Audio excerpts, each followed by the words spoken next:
Unang hirit. Sa darating na linggo, Agosto 21, muli nating gugunitain ang kabayanihan ni dating Senador Benigno Ninoy Aquino Jr.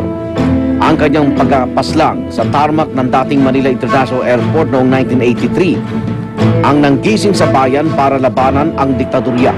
It's only instinctive. Ngunit si Ninoy ay hindi lang nangunat naging inspirasyon para sa pagbabago ng bansa, kundi isa ring huwaran sa kanyang mga narating bilang Pilipino. Alam niyo bang si Ninoy ang pinakabatang war correspondent na nag-cover ng Korean War noong 1949? 17 taong gulang lamang siya noon at siya'y nagtatrabaho na sa isang pahayagan. Daging instrumento rin siya upang mapasukan niya noon ang lider ng hukbalahap na si Luis Taruk.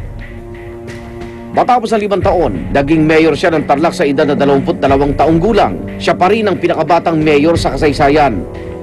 Naging pinakabatang gobernador sa edad na 27. Noong 1967, nahalal naman bilang senador si Ninoy sa edad na 34. At sa kanyang panunungkulan sa Senado, naging mainit siyang kritiko. Bukod sa kanyang buhay politika, isa ring mapagmahal at romantikong asawa si Ninoy. Sa katunayan, noong 19th anniversary nila ni Tita Cory, sumulat siya ng isang tula na may 19 na stanza habang nakapiit sa Fort Bonifacio. Pinamagatan niya itong I have fallen in love with the same woman thrice. Nilikha niya ito bilang pagkilala sa kawagasan ng pag-ibig na ipinakita sa kanyang may bahay. Ginawa itong isang magandang kanta noong 2009.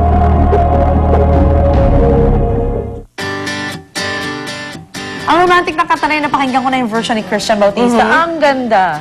Talaga. Eh, yung lyrics pa lang naman kasi. Imagine, I fell in love with the same woman thrice. Parang that line alone, ang sweet. Nako. Super. At tulad ni Ninoy, tayo rin pwedeng maging mga kabayani sa modernong panahon. Yan ay sa pamamagitan ng pagtulong sa mga dumaraming biktima ng dengue ngayon. At isa po sa mga pinakamaganda nating regalo sa kanila, ang ating alay na dugo. Pero bago po tayo makapag-donate ng dugo, dapat alam din natin syempre ating blood type. Kaya eto po at may libreng blood typing tayo sa Barangay Payatas, Quezon City, kasama si Susan Enriquez.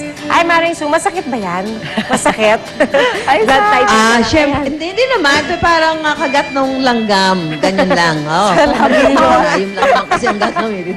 So, maliit na langgam. Umawanap ka ng maliit na langgam. Ano? Huwag yung malaking langgam dahil masakit yun definitely. Anyway, dito po tayo sa Barangay Payatas sa Quezon City dahil po ngayon, tumataas po yung kaso ng dengue. Hindi naman po lahat ng mga nagiging biktima ng dengue ay kinakailangan salina ng dugo. Pero may mga kaso ho na kailangan ng ang pagsasalin o yung tinatawag na blood transfusion. So, ngayong araw po, bilang bahagi ng ating Salvation Totoo dito po sa Barangay Payatas, meron tayo nung tinatawag na blood type testing. Ayan. So, dito malalaman natin kung ano yung type ng ating mga dugo para kung sakasakali mga kailangan ho tayo, alam mo natin yung sasabihin natin doon sa ating mga hihinga, mga donor. At aside from that, ay meron din ho tayo mga kababayan dito, mga kapuso na magdodonate ho sila ng dugo. Makakasama ho natin ang mga kinatawa mula sa Philippine Red Cross para alamin ho natin gaano ba ka-importante kapag ho tayo ay nagdodonate ng dugo ang isang tao, kapag ho nagbibigay ng dugo na sinasabing pandugtong ho ng buhay ng ibang tao. Ano ba ang magandang idinudulot nito sa ating katawan kung sakasakali po na tayo ay nagdodonate ng dugo. So,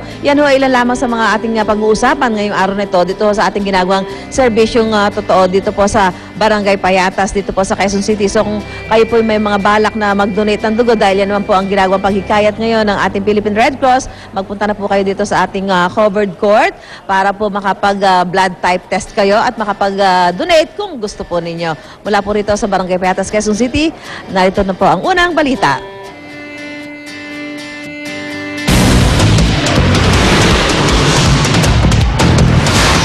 Ang mga unang balita sa umagang ito.